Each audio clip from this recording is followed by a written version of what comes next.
मुफ्ती तारिक मसूद के बयानात के लिए मुफ्ती साहब के ऑफिशियल चैनल मुफ्ती तारिक मसूद स्पीचेस को सब्सक्राइब करें। उलाइका अल्लज़ीना तबअ अल्लाहु अला क़ुलूबिहिम, अल्लाह कहते हैं ये वो लोग हैं जिनके दिलों पे अल्लाह ने मोहर लगा दी। यानी ऐसा ना हो कि कोई इस्लाम से पलट के जा रहा है तो तुम समझो कि शायद इस्लाम में कोई ख़राबी होगी। भाई कोई इस्लाम ही अपने आप को एक्सप्लेन नहीं कर पाया, या इस्लाम के दलाइल में हो सकता है जान ही ना हो, तो इसलिए ये इस्लाम से पलट रहा हो। अल्लाह कहते हैं ऐसा कुछ नहीं है। ये वो लोग हैं जिन्होंने इस्लाम की खूबी को अपनी आंखों से देखा, उसके बाद पलट गए, तो ये तो इनके दिलों पर मोहर की बहुत बड़ी अलामत है। एक आदमी एक मज़ेदार चीज़ का जायका चखने के बाद कहे कि ये टेस्टी नहीं है, वो ज़्यादा बड़ा जो है वो हट धर्म और ज़िद्दी है बनिस्बत उसके जिसने चखा ही ना हो। तो एक गैर मुस्लिम इस्लाम कबूल नहीं करता, ये इतना बड़ा मुजरिम नहीं है। एक इस्लाम की खूबसूरती और उसका हुस्न देखने के बाद, उसमें तहारत, उसमें हुकूक, एक दूसरे के हुकूक हैं, उसमें नशा हराम है, उसमें अल्लाह की तौहीद है, ये सारी चीज़ें देखने के बाद वो इस्लाम को छोड़ता है, तो अल्लाह कहते हैं ये तो वो बदबख्त लोग हैं जिनके दिलों पर अल्लाह ने स्टैंप लगा दी, मोहर लगा दी। वसम, इनके कानों में भी मोहर लगा दी। क्या मतलब? ये हक बात सुनने के काबिल भी नहीं रहे हैं। वो अबसारिहिम, इनकी निगाहों पे भी अल्लाह ने मोहर लगा दी। मोहर का मतलब कि निगाहें देखने के काबिल नहीं है, इनको सीधा रास्ता अब नज़र नहीं आ रहा। व उलाइका हुमुल गाफिलून, और यही लोग हैं गाफिल।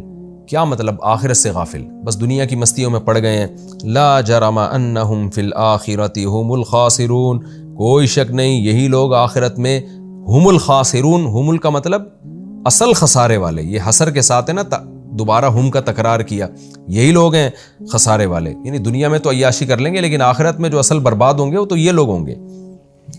क्योंकि सबसे बड़ा खसारा यही है कि आप इस्लाम की नेमत मिलने के बाद आप उसको छोड़ दें।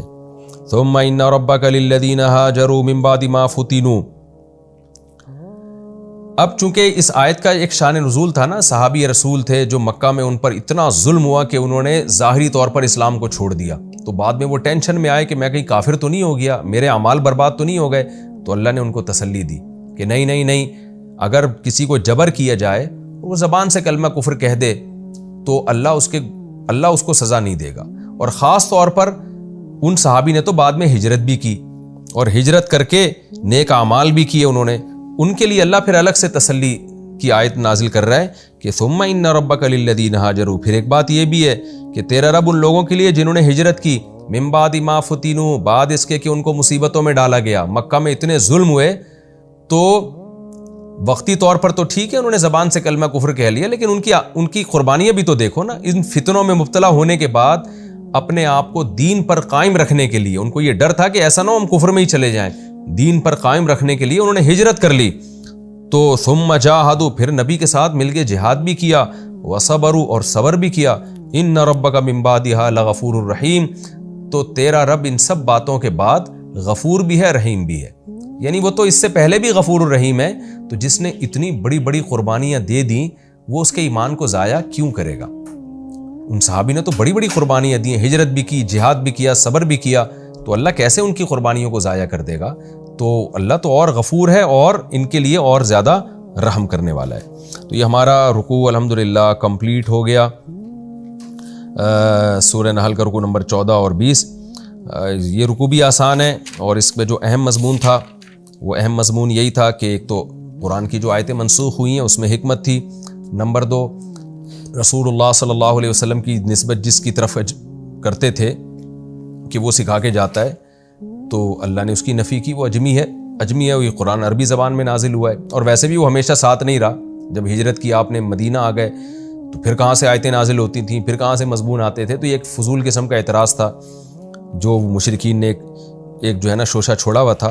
फिर अल्लाह ने इस रुकू में ये भी बताया कि असल झूठे वो लोग हैं जो सारे दलाइल देख रहे हैं, वही नाजिल होते हुए देख रहे हैं। नबी पर जो वही की कैफियत नाजिल होती थी ना, वो तो नज़र आती थी।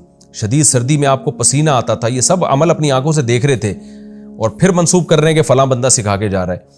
तो अल्लाह कहते हैं कि ये सब दलाइल देखने के बाद जो कुरान का इनकार करे ना, असल झूठे वो लोग हैं। फिर अल्लाह ने यहाँ इकराह का मसला बयान किया कि ज़ाहिरी तौर पर जबर की हालत में अगर कोई इस्लाम छोड़ देता है ज़बान से, दिल में वो मोमिन है, तो अल्लाह उसके इस्लाम को कबूल करेगा। तो इसमें उन गैर मुस्लिमों के लिए भी है کہ جو اسلام قبول کرتے ہیں تو ان کے رشتہ دار ان کو قتل کی دھمکیاں دیتے ہیں.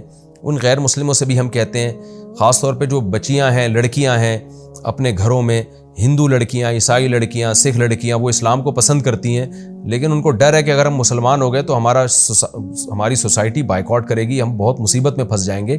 تو ان کے لیے بھی اس میں تسلی ہے کہ بھئی آپ تنہائی میں کلمہ پڑھ کے آپ دل سے اسلام کو قبول کر لیں، اور جب آپ کو یہ خطرہ ہو کہ ٹارچر کیا جائے گا تو زبان سے آپ اس کا اقرار نہ کریں.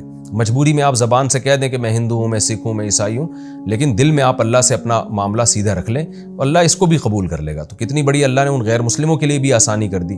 پھر چھپ کے جتنی نماز کی توفیق ملتی ہے آپ پڑھ لیں، جو پڑھ نہیں سکتے بعد میں پھر جب اللہ حالات اچھے کر دے تو اس کو قضا کر لیں آپ. تو یہ اللہ کی طرف سے ایک اجازت ہے، اس میں ان غیر مسلموں کے لیے بھی رحمت ہے کہ اللہ اس طرح بھی قبول کر لے گا. اور جو دل سے اسلام کو چھوڑ دیتے ہیں پھر ان کے بارے میں اللہ نے فرمایا کہ ان کو اللہ معاف نہیں کرے گا، ان کے لیے دردناک عذاب ہے.